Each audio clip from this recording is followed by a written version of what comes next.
जी आयां नूं प्यारे विद्यार्थियों 8th क्लास की साइंस की बुक उसका चैप्टर नंबर 2 माइक्रो ऑर्गेनिजम्स उस चैप्टर के कीवर्ड्स ਅਤੇ उसके नोट्स उसका पहला पार्ट क्योंकि यह चैप्टर थोड़ा बड़ा है so we have divided this lesson into 3 parts part 1 2 and 3 so यह पहला पार्ट है सो तुसी नोटबुक्स अपनी खोल लो तो नाल नोट्स बनाई जाना वीडियो पॉज करके सो आओ शुरू करते हैं okay microorganisms or microbes are living organisms that are too small to be visible to the unaided eye ਹੁਣ ਇਧਰੋਂ ਇਹ ਪਤਾ ਲੱਗਦਾ ਹੈ ਕਿ microorganisms or microbes they are the same thing so you can use word microbes or you can use the word microorganisms ਇੱਕੋ ਚੀਜ਼ ਹੈ ਠੀਕ ਹੈ they are living organisms ਅਰਥਾਤ ਉਹ ਜੀਵਾਣੂ ਹਨ ਉਹਨਾਂ 'ਚ ਜਾਨ ਹੈਗੀ ਹੈ they have life they are too small to be visible मतलब कि वो इन्ने छोटे ने कि वो नज़र नहीं आते किहनूं नज़र नहीं आते टू दी अनएडिड आई है अख नंगी अख अनएडिड मैंने without any help without taking any extra help what is that external help it could be a magnifying glass it could be telescope it could be microscope मतलब कि है unaided का मतलब है ठीक है माइक्रोस्कोप तो असी छोटी चीज़ां देखने लिए करते हैं तो टैलीस्कोप असी दूर की चीज़ां देखने लिए यूज़ करते हैं सो अनएडिड का मतलब है without any external aid so magnifying glass microscope they are like aids so unaided eye की जगह तुसी नेकेड आई भी लिख सकते हो तो too small to be seen too small to be visible मतलब कि इन्ने छोटे की नज़र नहीं आते ठीक है सो ये जीवाणु ने they are so small they cannot be seen with the naked eye they can live in all kinds of environment ਉਹ ਹਰ ਕਿਸੇ ਤਰ੍ਹਾਂ ਦੇ ਵਾਤਾਵਰਣ ਵਿੱਚ ਜੀਂਦੇ ਰਹਿ ਸਕਦੇ ਹਨ ranging from ice cold climate ਬੇਸ਼ੱਕ ਉੱਥੇ ਬਰਫ਼ ਜੰਮੀ ਹੋਵੇ ਉੱਥੇ ਵੀ ਮਾਈਕਰੋ ਆਰਗੇਨਿਜ਼ਮਸ ਹੁੰਦੇ ਨੇ to hot spring ਦਾ ਮਤਲਬ ਹੁੰਦਾ ਬੱਚੇ ਫੁਵਾਰਾ ਬੜੀ ਜਗ੍ਹਾ ਪਹਾੜੀ ਇਲਾਕਿਆਂ ਵਿੱਚ ਕੀ ਹੁੰਦਾ ਹੈ ਕਿ from the ground under pressure hot water comes out ठीक है यह हिमाचल प्रदेश में तुहानूं बड़े मिल जाएंगे USA मिल जाने सारे हर जगह तुहानूं मिल जाते हैं ठीक है so those hot springs can also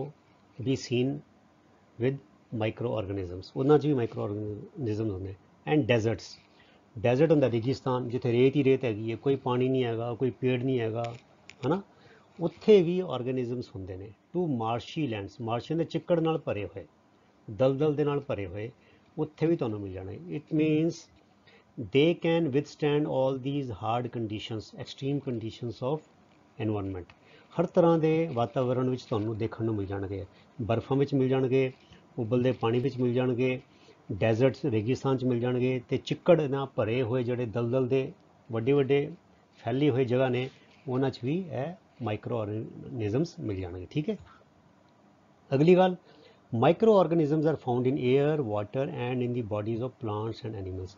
हवा विच पानी विच ते बूटियां विच ते जानवरां दी शरीर विच भी मिलते हैं ठीक है दे मे बी यूनीसैलूलर हो सकता एक सैल वाले होण उन्हां दा मतलब कि इक्को सैल होवे उन्हां दी बॉडी विच और मल्टी सैलूलर और they may be made of many types of cells Microorganisms are classified into 4 major groups हुण कैटेगरी आ गई So there are basically 4 categories of microorganisms.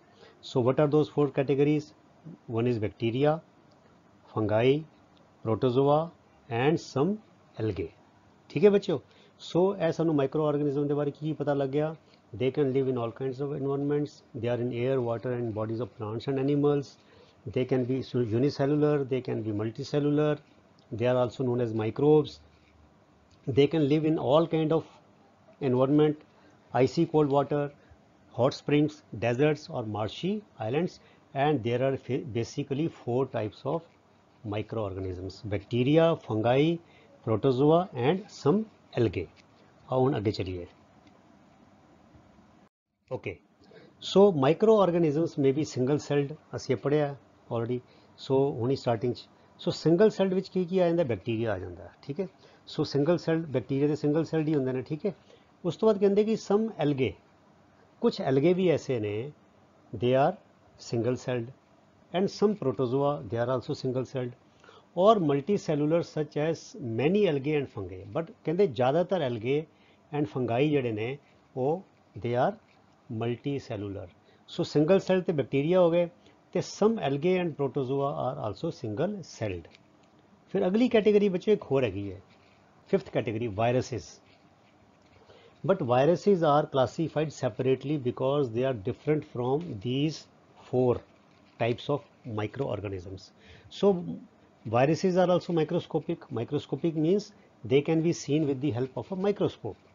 But they are different from the above mentioned microorganisms or microbes. पर ਇਹ ਜਿਹੜੇ ਚਾਰ starting 'ਚ ਦੱਸੇ ਗਏ ਨੇ ਬੈਕਟੀਰੀਆ, ਫੰਗਾਈ, ਪ੍ਰੋਟੋਜ਼ੋਆ ਐਂਡ ਐਲਗੇ, ਇਹ ਵਾਇਰਸਿਸ ਜਿਹੜੇ ਨੇ ਉਹ ਤੋਂ ਡਿਫਰੈਂਟ ਨੇ। ਇਸ ਕਰਕੇ ਇਹਨਾਂ ਦਾ ਕਲਾਸੀਫਿਕੇਸ਼ਨ ਅਲੱਗ ਕੀਤਾ ਜਾਂਦਾ ਹੈ।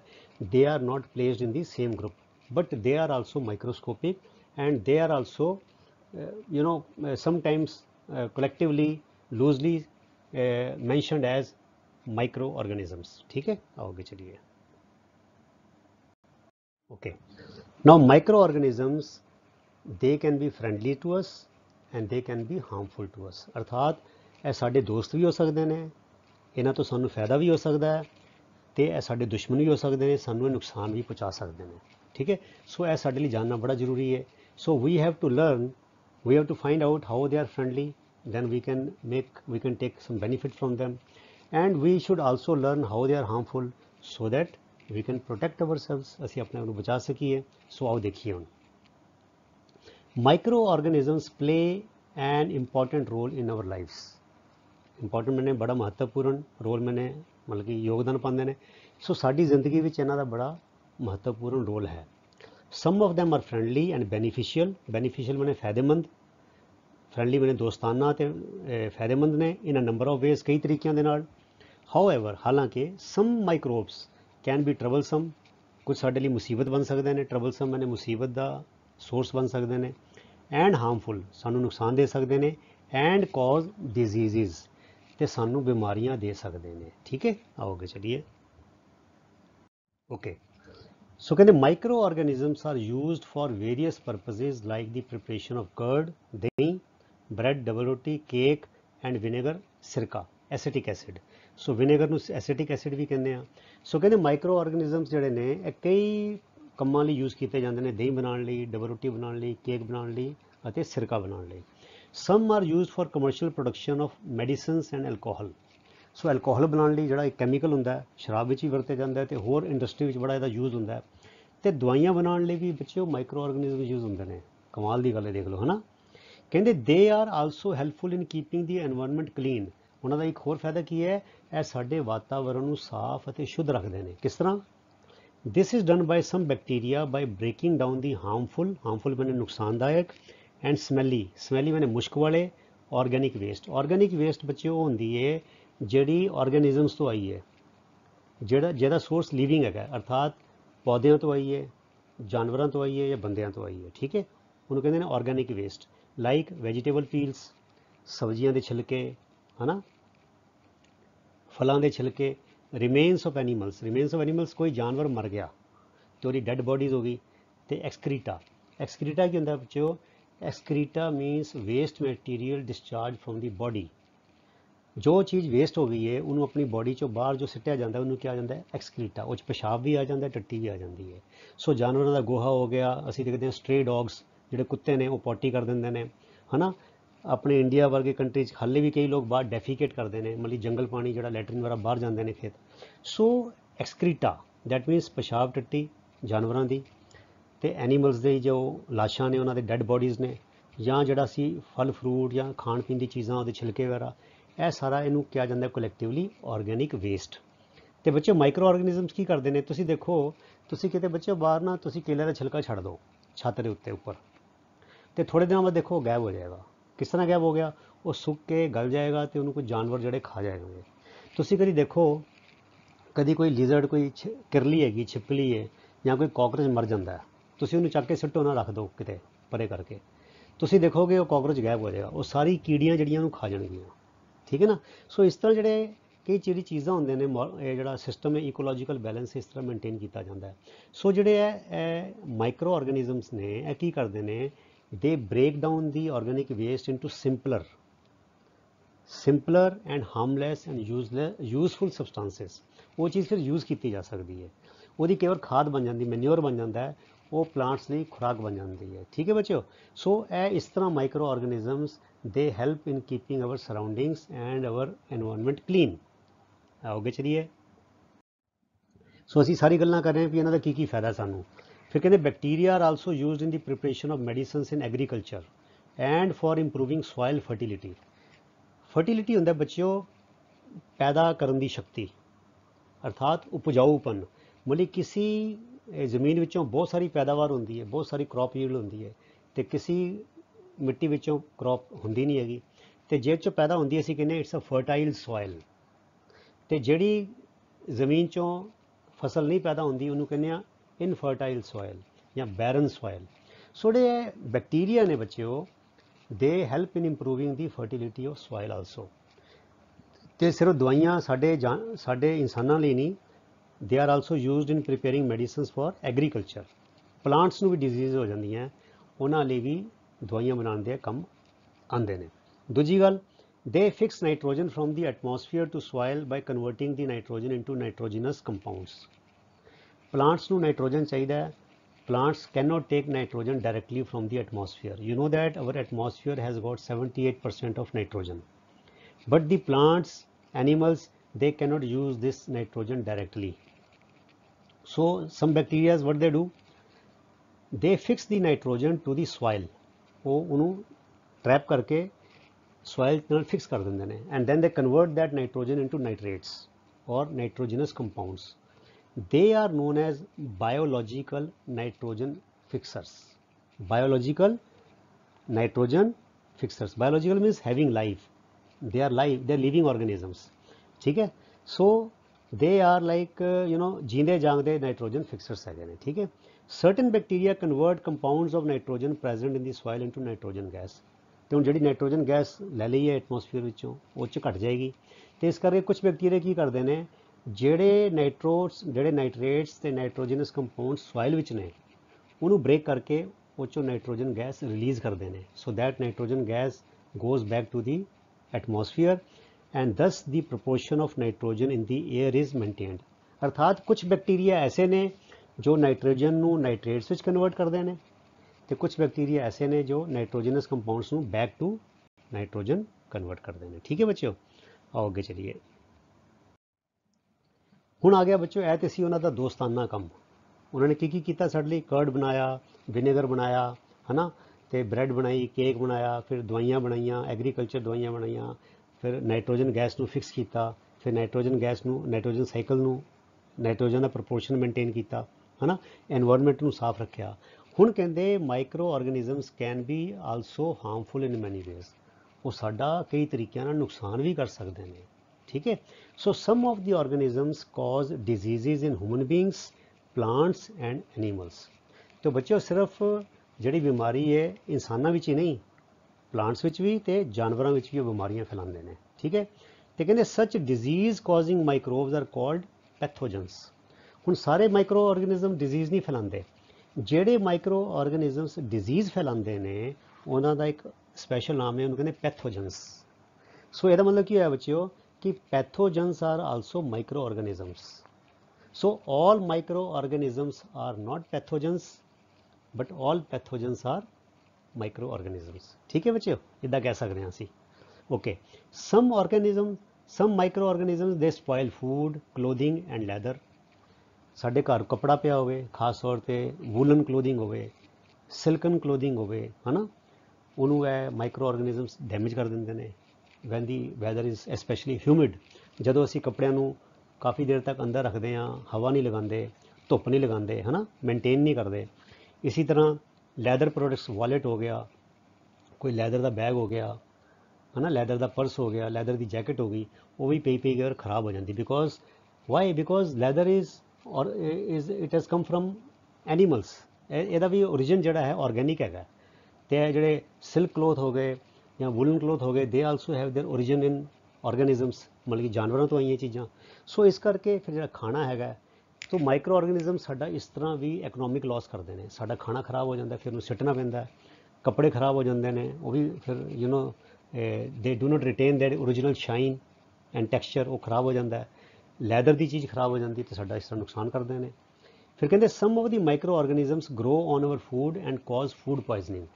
ਕੁਝ ਖਾਣਾ ਐਸਾ ਹੁੰਦਾ ਬੱਚਿਓ ਜੋ ਖਰਾਬ ਤੇ ਨਹੀਂ ਹੁੰਦਾ ਪਰ ਉਹ ਕੰਟੈਮੀਨੇਟ ਹੋ ਜਾਂਦਾ ਹੈ, ਟੌਕਸਿਕ ਹੋ ਜਾਂਦਾ ਹੈ, ਜ਼ਹਿਰੀਲਾ ਬਣ ਜਾਂਦਾ ਹੈ, ਕਿਉਂਕਿ ਉੱਤੇ ਕੁਝ ਮਾਈਕਰੋ ਆਰਗੇਨਿਜ਼ਮਸ ਗਰੋ ਕਰਦੇ ਨੇ because that food comes in touch with some harmful micro organisms, they multiply.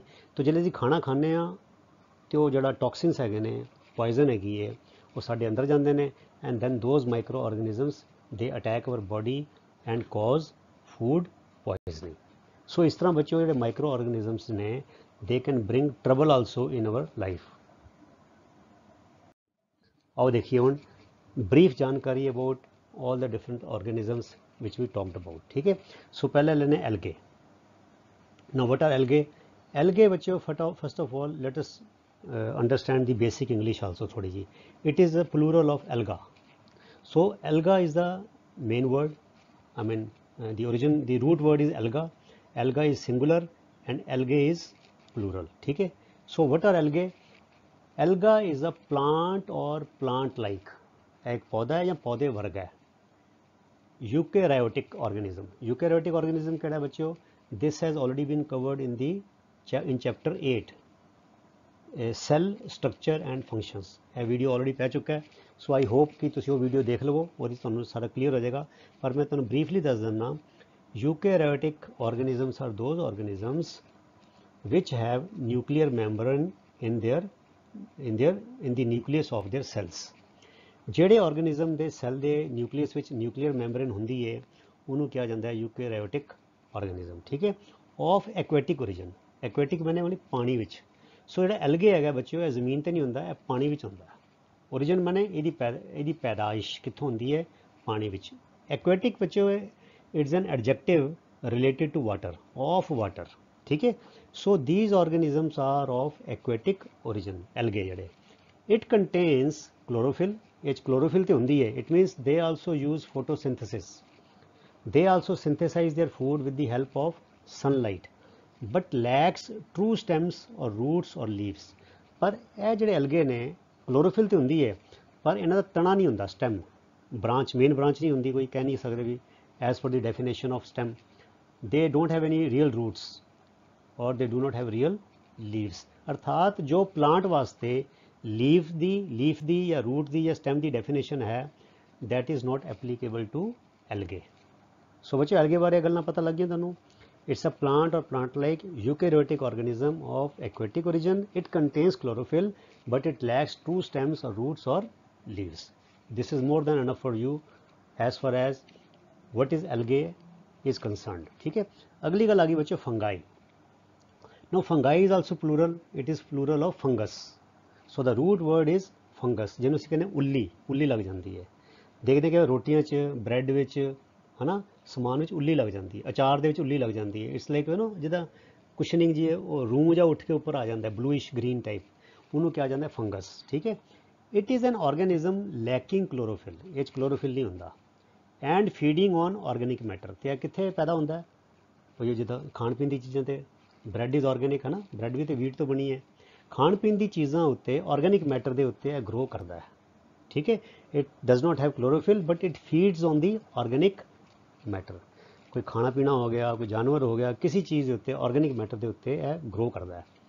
It belongs to a group of eukaryotic organisms. यह भी यूकैरियोटिक ऑर्गेनिज्म है। अर्थात in fungus also the cells have the nuclei of the cells have nuclear membrane. It means these organisms, fungi also have nuclear membrane in their cells. So they are eukaryotic. Algae is also eukaryotic and fungi are also eukaryotic and includes molds, mildew and yeast. So the yeast है जो असी bread बनाने लिए, भटूरे बनाने लिए, इडली बनाने लिए use करते हैं बच्चों। yeast is also a type of fungus। ठीक है, अब आगे चलिए। ओके, अगला आ गया protozoa. Now protozoa is plural of protozoan। ठीक है जी। So protozoa are minute means very small, minute means small. If you do not like this word or you have trouble using this word, you can write small. ठीक है. Unicellular eukaryotic organisms. Unicellular means one celled. ਇਹਨਾਂ ਦਾ ਇੱਕੋ cell ਹੁੰਦਾ ਹੈ, ਇੱਕੋ type ਦਾ cell ਹੁੰਦਾ ਹੈ. Eukaryotic means their nuclei have nuclear membranes and are usually non photosynthetic. अर्थात ਇਹ photosynthesis ਦੇ ਨਾਲ ਆਪਣਾ ਜਿਹੜਾ ਹੈ ਉਹ ਖਾਣਾ ਨਹੀਂ ਬਣਾਉਂਦੇ. They can be free living, I mean they can exist on their own. और पैरासिटिक. पैरासिटिक मीन्स ਜਿਹੜਾ ਬੰਦਾ ਦੂਜੇ ਤੇ ਜਿੰਦਾ, ਜਿਹੜਾ ਜਾਨਵਰ ਦੂਜੇ ਤੋਂ ਖੁਰਾਕ ਲੈਂਦਾ, ਆਪ ਕੋਈ ਕੰਮ ਨਹੀਂ ਕਰਦਾ ਪਰ ਦੂਸਰੇ ਤੋਂ ਖੁਰਾਕ ਲੈਂਦਾ ਹੈ. So they can be parasitic feeding on organic matter. ਅਰਥਾਤ they take their nutrition, they take their food from other organic matter but themselves do not trap the food. ਹੋਰ ਕੋਈ ਖਾਣਾ ਨਹੀਂ ਲੈਂਦੇ, ਆਪਣੇ ਆਪ ਕੁਛ ਨਹੀਂ ਕੋਸ਼ਿਸ਼ ਕਰਦੇ. So they feed on organic matter through other micro organisms or debris. ਡੈਬਰੀ ਹੁੰਦਾ ਮਲਬਾ, ਗਾਰਬੇਜ, ਕਚਰਾ ਜੋ ਗੰਦਮੰਦ ਪਿਆ ਉੱਤੇ ਗਰੋ ਕਰਦੇ ਨੇ, ਤੇ ਜਾਂ ਫਿਰ ਕਿਸੇ ਦੂਸਰੇ ਮਾਈਕਰੋ ਆਰਗੈਨਿਜ਼ਮ ਦੇ ਵਿੱਚ ਬੈਠ ਕੇ ਉਧਰੋਂ ਦੀ ਆਪਣੀ ਖੁਰਾਕ ਲੈਂਦੇ ਨੇ. ਠੀਕ ਹੈ, ਉਹਨੂੰ ਕਿਹਾ ਜਾਂਦਾ ਪ੍ਰੋਟੋਜ਼ੋਆ. ਪ੍ਰੋਟੋਜ਼ੋਅਨਸ, ਹੁਣ ਪ੍ਰੋਟੋਜ਼ੋਆ ਵੀ ਕਹਿ ਸਕਦੇ ਹਾਂ ਤੇ ਪ੍ਰੋਟੋਜ਼ੋਅਨਸ ਵੀ ਕਹਿ ਸਕਦੇ ਹਾਂ. So the plural can be protozoans or protozoa, both are. That's why I have written this here, ਤਾਂ ਕਿ ਤੁਹਾਨੂੰ ਪਤਾ ਲੱਗ ਜਾਏ ਕਿ ਪ੍ਰੋਟੋਜ਼ੋਆ ਵੀ ਪਲੂਰਲ ਹੈ ਤੇ ਪ੍ਰੋਟੋਜ਼ੋਅਨਸ ਵੀ plural. They cause serious diseases like dysentery. ਹੁਣ ਇਹ ਨਾਮ ਲਿਖੀ ਜਾਓ ਬੱਚੋ ਬਿਮਾਰੀਆਂ ਦੇ. Dysentery is what? It's infection of intestines. ਠੀਕ ਹੈ, and malaria. So malaria is also caused by protozoa. ठीक है, and dysentery is also caused by a type of protozoan. ठीक है, आओगे चलिए. सो डिसेंट्री याद रखना, dysentery is infection of intestines. साडी आंतड़ियां का जो इन्फेक्शन है, सोज हैगी है, उन्होंने डिसेंट्री, मतलब डिसेंट्री में इस तरह हो जाता है, साडी आंतड़ियां सुज जांदियां. ओके, हुण अगला आ गया बच्चों bacteria. Bacteria is plural of bacterium. ਹੁਣ ਦੇਖੋ ਬੱਚੇ ਤੁਹਾਡੀ ਨਾਲ ਜਿਹੜੇ ਇੰਗਲਿਸ਼ ਹੈਗੀ ਹੈ ਉਹਦੀ ਕਿੰਨੀ ਗੱਲਾਂ ਕਲੀਅਰ ਹੋ ਗਈਆਂ. Algae is plural of alga, ਹੈ ਨਾ. Protozoa is plural of protozoan, fungi is plural of fungus, bacteria is plural of bacterium. ਠੀਕ ਹੈ. It may be round, round ਹੋ ਸਕਦਾ ਹੈ, spiral like a spring, or rod shaped, ਲੰਬਾ ਜਿੱਦਾਂ ਉਹ ਖੀਰਾ ਹੁੰਦਾ ਹੈ ਜਾਂ ਤੋਰੀ ਹੁੰਦੀ ਹੈ ਉਹਦੇ ਟਾਈਪ ਦਾ ਹੋ ਸਕਦਾ ਹੈ. ਸਿੰਗਲ ਸੈਲਡ, ਇਹ ਵੀ ਸਿੰਗਲ ਸੈਲਡ ਹੁੰਦਾ ਹੈ. ਠੀਕ ਹੈ ਬੱਚਿਓ. ਪ੍ਰੋਕੈਰੀਓਟਿਕ, ਪ੍ਰੋਕੈਰੀਓਟਿਕ ਬੱਚੇ ਕਿਹੜੇ ਹੁੰਦੇ ਨੇ? ਜਿਹਦੇ ਵਿੱਚ ਨਿਊਕਲੀਅਰ ਮੈਂਬਰੇਨ ਨਹੀਂ ਹੁੰਦੀ. ਹਾਲ ਤੱਕ ਜਿਹੜੇ ਪੜ੍ਹੇ ਸੀ ਕਿਹੜੇ ਸੀਗੇ? ਦੇ ਵਰ ਯੂਕੈਰੀਓਟਿਕ. ਯੂਕੈਰੀਓਟਿਕ ਵਿੱਚ nuclear membrane is there, but prokaryotic ਵਿੱਚ nuclear membrane is not there. So they are prokaryotic microorganisms living in soil. ਮਿੱਟੀ 'ਚ ਹੁੰਦੇ ਨੇ, ਵਾਟਰ, ਪਾਣੀ 'ਚ, ਆਰਗੈਨਿਕ ਮੈਟਰ, ਗੰਦਮੰਦ ਜਿਹੜਾ ਹੈ, it could be vegetable peelings, fruit, ਹੈ ਨਾ, food, it could be excreta, है ना, तो it could be dead animals or the bodies of plants and animals. ਤੇ living plants और living animals ने ਉਹਨਾਂ ਵਿੱਚ ਵੀ ਇਹ ਹੋ ਸਕਦੇ ਨੇ. Many bacteria are aerobic. Aerobic ਕੀ ਹੁੰਦਾ ਬੱਚਿਓ? Requiring oxygen to survive. Many bacteria ਐਸੇ ਨੇ ਜਿਨ੍ਹਾਂ ਨੂੰ ਆਕਸੀਜਨ ਤੋਂ ਬਿਨਾਂ ਨਹੀਂ ਰਹਿ ਸਕਦੇ, ਆਕਸੀਜਨ ਚਾਹੀਦੀ ਹੈ, ਪਰ ਦੂਸਰੇ ਇਹਦੇ ਹੋਰ ਵੀ ਹੁੰਦੇ ਨੇ. and some are anaerobic. anaerobic ਮਤਲਬ ਕਿ ਐਰੋਬਿਕ ਤੋਂ ਅੱਗੇ ਐਨ ਲਗਾ ਦਿਓ, ਇਹਦਾ ਆਪੋਜ਼ਿਟ ਹੋ ਜਾਏਗਾ. Means able to survive only in the absence of oxygen. मतलब जी ऑक्सीजन होएगी तो मर जाएंगे, इस तरह के भी होंगे ने. So anaerobic bacteria are those bacteria which can survive only in the absence of oxygen. Disease like typhoid and tuberculosis. Typhoid is also बच्चों inflammation of our intestines, stomach lining की हो जाती है, इन्फ्लेमेशन हो जाती है. ठीक है ना. सो ये हल्का हल्का बुखार रहता है, भुख मरनी शुरू हो जाती है, वेट लॉस हो जाता है, फटीग हो जाती है. Tuberculosis mostly it affects the lungs, but it can affect brain, it can affect bones, it can affect other parts of the body also. ठीक है. So tuberculosis also they are caused by bacteria. ठीक है बच्चों. सो देखो इस तरह किस तरह साडा नुकसान भी कर सकते हैं माइक्रो ऑर्गेनिजम्स. आगे चलिए हुण. ओके, हुण आ गया बच्चों lactobacillus. What is lactobacillus? Lactobacillus is a gram-positive rod-shaped bacterium that produces lactic acid. बड़ा आसान है याद करना. लैक्टो तो याद रख लो, लैक्टिक एसिड प्रोड्यूस करता है. सो बच्चों देखो ये जी कैपिटल है. This gram is not that gram which is unit of mass, जिदा किलोग्राम या मिलीग्राम वो नहीं है. So gram is the name of the bacteriologist और the scientist who was Danish Denmark ਦਾ ਸੀਗਾ ਤੇ ਉਹਨੇ ਇੱਕ ਮੈਥਡ ਇਨਵੈਂਟ ਕੀਤਾ ਸੀ, ਉਹਨੂੰ ਕਿਹਾ ਜਾਂਦਾ ਗ੍ਰਾਮਸ ਮੈਥਡ। ਉਹਦੇ ਨਾਲ ਬੈਕਟੀਰੀਆ ਦਾ ਕਲਾਸੀਫਿਕੇਸ਼ਨ ਕੀਤਾ ਜਾ ਸਕਦਾ ਸਟੇਨਿੰਗ ਕਰਕੇ। ਸਟੇਨਿੰਗ ਮੈਨੇ ਰੰਗ ਦੇ ਕੇ ਡਾਈ ਕਰਦੇ ਨੇ। If the bacteria retains the violet colour we call that bacteria gram positive, and if bacteria do not retain the violet color we call that bacteria gram negative bacteria। ठीक है। सो जो लैक्टोबैसिलस है बच्चों, it retains the violet colour in the Gram's method. जो Gram का जो वो scientist ने जो मैथड तैयार किया सीगा उन्होंने कहा जाता है grams method.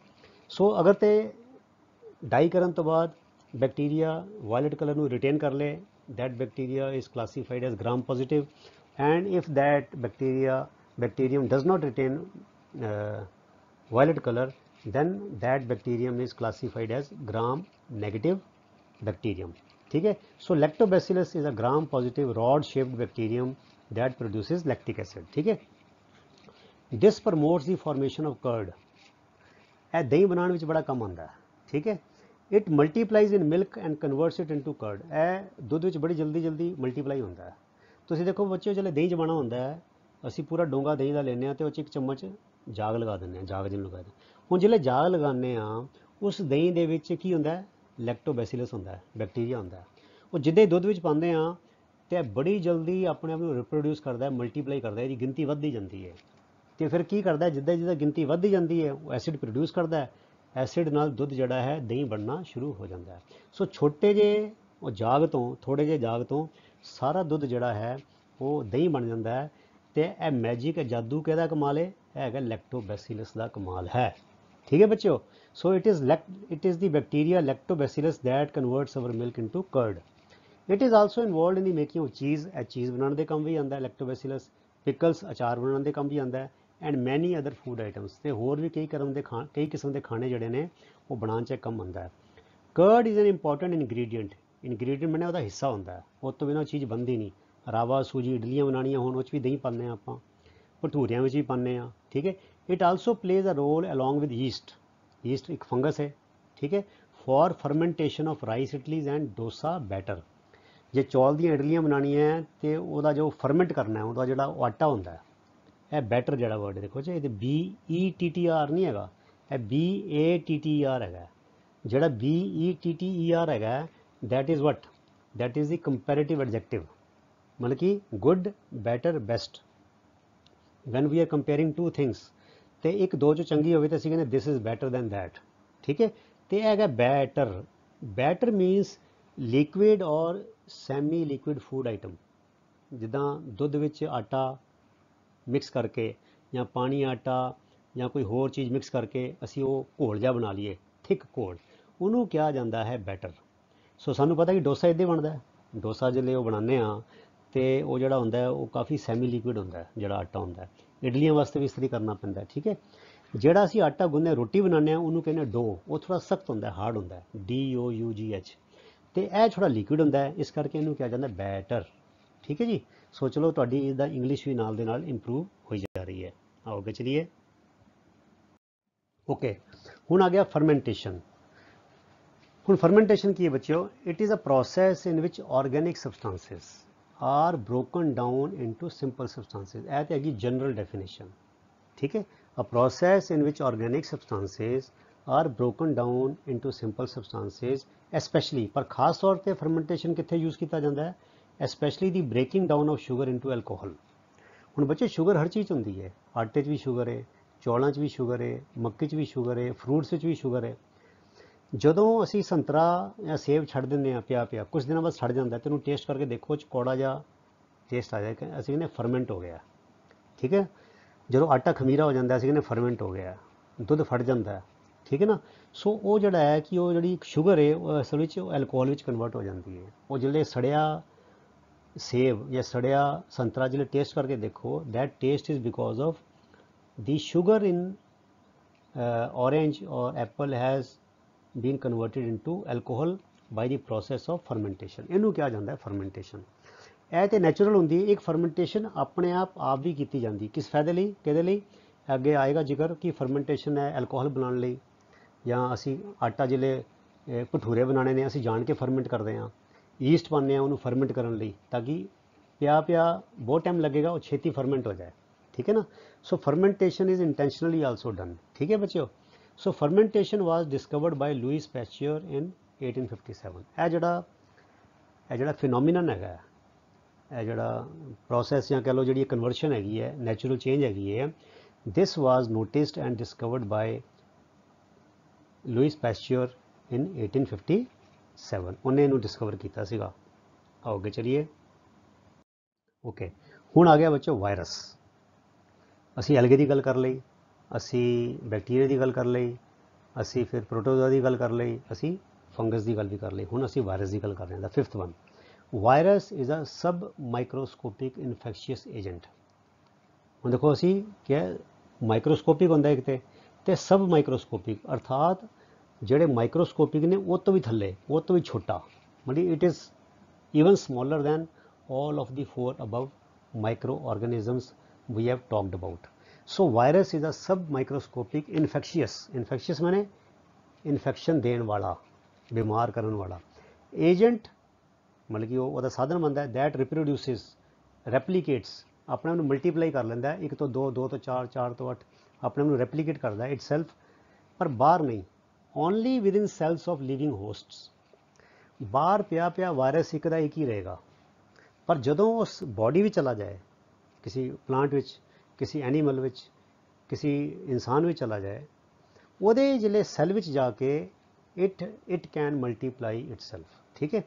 The host could be a ਬੈਕਟੀਰੀਅਮ, ਉਹ ਹੋਸਟ ਜਿਹੜਾ ਹੈ ਉਹ ਕੋਈ ਬੈਕਟੀਰੀਅਮ, ਦੂਜਾ ਬੈਕਟੀਰੀਅਮ ਹੋ ਸਕਦਾ, ਹੋਰ ਆ ਪਲਾਂਟ ਹੋ ਸਕਦਾ ਹੈ, ਐਂਡ ਐਨੀਮਲ ਸੈੱਲ ਹੋ ਸਕਦਾ ਹੈ। ਮੈਨੀ ਆਫ ਦੈਮ ਆਰ ਪੈਥੋਜੈਨਿਕ, ਜ਼ਿਆਦਾਤਰ ਵਾਇਰਸ ਜਿਹੜੇ ਨੇ ਪੈਥੋਜੈਨਿਕ means capable of causing disease। ਅਸੀਂ ਪੜ੍ਹਿਆ ਨਾ ਵਰਡ ਪਹਿਲੇ, ਪੈਥੋਜਨਸ are those microbes which cause disease। so pathogenic means disease causing, ਠੀਕ ਹੈ। so many of the viruses are pathogenic।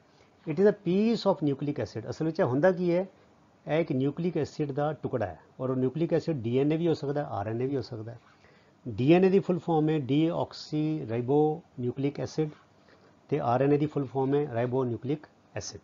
ਇਹ ਸ਼ਾਇਦ ਆਈ ਡੋਂਟ ਨੋ ਇਸ 8th ਵਿੱਚ ਹੈ ਕਿ ਨਹੀਂ, ਤੁਹਾਡੀ ਅਗਲੀ ਕਲਾਸਾਂ ਵਿੱਚ ਆਏਗਾ, ਤੇ ਤੁਸੀਂ ਇਹ ਨੋਟ ਕਰ ਲਓ। DNA means deoxy ribo nucleic acid and RNA means ribo nucleic acid. Wrapped, ਲਿਪਟਿਆ ਹੋਇਆ, covered in a thin coat of protein. ਮਤਲਬ ਕਿ ਇਹ ਵਾਇਰਸ ਅਸਲ ਵਿੱਚ ਕੀ ਹੁੰਦਾ ਹੈ, ਇਹ ਇੱਕ DNA ਪ੍ਰੋਟੀਨ ਜਾਂ RNA ਪ੍ਰੋਟੀਨ ਹੁੰਦੀ ਹੈ, ਮਤਲਬ DNA ਜਾਂ RNA ਹੁੰਦਾ ਹੈ, ਤੇ ਇਹ ਕਵਰਡ, ਢੱਕਿਆ ਕਿੰਨਾ ਹੁੰਦਾ, wrapped in a thin coat of protein.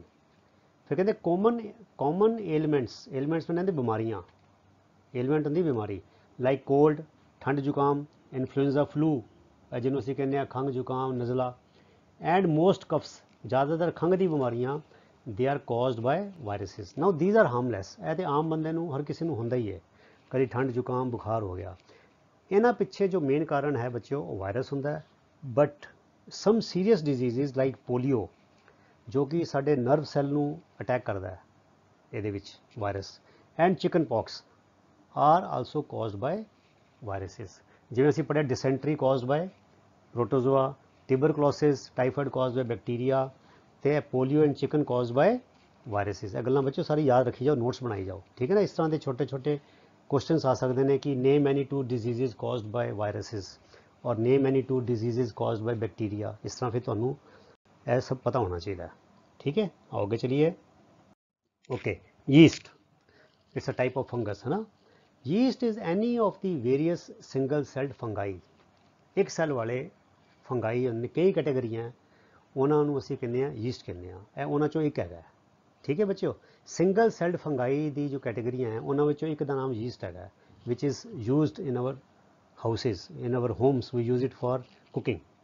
Yeast reproduces rapidly, बड़ी जल्दी मल्टीप्लाई होता है, and produces carbon dioxide during respiration. जो मल्टीप्लाई होता है because it's a living organism, तो जो साह लेंदा है तो कार्बन डाइऑक्साइड छड्डदा है, तो कार्बन डाइऑक्साइड बहुत ज़्यादा निकलती है।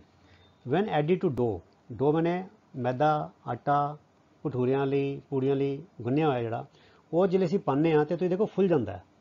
This because of bubbles of the gas fill the dough and increase volume. आटा फुल के बाहर आ जाता है। क्यों आ जाता बच्चों? बिकॉज ਈਸਟ ਪਾਇਆ ਆਪਾਂ, ਉਹ ਮਲਟੀਪਲਾਈ ਹੋਇਆ ਤੇ ਉਹਨੇ ਰੈਸਪੀਰੇਸ਼ਨ ਦੇ ਨਾਲ ਕੀ ਕੀਤਾ, ਕਾਰਬਨ ਡਾਈਆਕਸਾਈਡ ਗੈਸ ਛੱਡੀ ਤੇ ਕਾਰਬਨ ਡਾਈਆਕਸਾਈਡ ਗੈਸ ਅੰਦਰ ਭਰਦੀ ਗਈ ਤੇ ਉਹ ਬਬਲਸ ਆਏ ਤੇ ਉਹਨੇ ਫੁਲਾ ਦਿੱਤਾ, ਉਹ ਫੁੱਲ ਜਾਂਦੀ ਹੈ। ਇਸੇ ਕਰਕੇ ਭਟੂਰੇ ਫੁੱਲਦੇ ਨੇ। ਠੀਕ ਹੈ, that is why yeast is used in the baking industry. Breads ਬਣਾਉਣ ਲਈ ਉਹ ਬ੍ਰੈਡ ਕਿੱਦਾਂ ਪੋਲੀ ਪੋਲੀ ਹੁੰਦੀ, ਦੇਖੇ ਨਿੱਕੇ ਨਿੱਕੇ ਛੇਕ ਹੁੰਦੇ ਨੇ, ਉਹ ਕਿੱਦਾਂ ਹੁੰਦੇ ਨੇ ਛੇਕ, ਉਹ ਗੈਸ ਦੇ, ਕਿਉਂਕਿ ਉਹ ਥਾਂ ਪਹਿਲੇ ਕਾਰਬਨ ਡਾਈਆਕਸਾਈਡ ਨੇ ਲਈ ਹੁੰਦੀ ਹੈ ਤੇ ਬਾਅਦ 'ਚ ਉਹ ਰਿਲੀਜ਼ ਹੋ ਜਾਂਦੀ ਹੈ ਤੇ ਉੱਥੇ ਖਾਲੀ ਖਾਲੀ ਰਹਿ ਜਾਂਦਾ। ਕੇਕ ਵੀ ਫੁੱਲਿਆ ਫੁੱਲਿਆ ਲੱਗਦਾ, ਲਾਈਟ ਜਿਹਾ ਲੱਗਦਾ।